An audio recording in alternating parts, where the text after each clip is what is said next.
നമസ്കാരം, എൻ്റെ പേര് മനുവാണ്. ഞാൻ ഇവിടെ നേമത്താണ് താമസിക്കുന്നത്.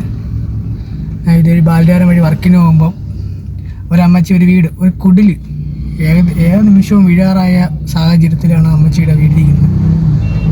അപ്പോൾ ഞാൻ ഇന്ന് അവിടെ കാര്യവിവരം അന്വേഷിക്കാൻ പോയപ്പോഴാണ് അവരുടെ അവസ്ഥ കുറച്ച് ദയനീയ അവസ്ഥയാണ്. മക്കളുണ്ട്, പക്ഷേ മക്കളൊക്കെ അങ്ങുമാണ്. അവിടെ ഉള്ളൊരു ചേട്ടനാണെങ്കിൽ കാലെന്തോ ഷുഗറിൻ്റെ എന്തൊക്കെ വിഷയമുണ്ട്, പക്ഷെ അത് നല്ല മുറിവും കാര്യങ്ങളും എല്ലാം ഉണ്ട്. അപ്പം അങ്ങനെ ജോലിക്കൊന്നും പോകാൻ പറ്റുന്ന സാഹചര്യമല്ല. അപ്പം ഇന്ന് പോയി കാര്യമായിട്ട് അന്വേഷിച്ചപ്പോൾ അവർക്ക് ആവശ്യം അവർ ഫുഡാണെങ്കിലും രാവിലെ ദോശയാണെങ്കിൽ ദോശയാണ് ഉച്ചയ്ക്ക് കഴിക്കണം, ചിലപ്പോൾ കഴിക്കൂല എന്നൊക്കെയാണ് അവർ പറയണത്.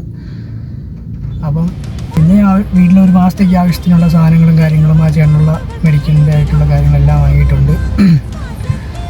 പിന്നെ എല്ലാ മാസവും എന്ന് വെച്ചാൽ അമ്മച്ചീനെ അങ്ങ് ഏറ്റെടുത്ത പോലെയാണ്. എല്ലാ മാസവും അവർക്ക് ഫുഡും ബാക്കി കാര്യങ്ങളും അവരുടെ വീട്ടിലുള്ള ആവശ്യാവസ്ഥകളെല്ലാം ഗുളികയായാലും എല്ലാ മാസവും ഞാൻ അവിടെ എത്തിച്ചെയ്യും.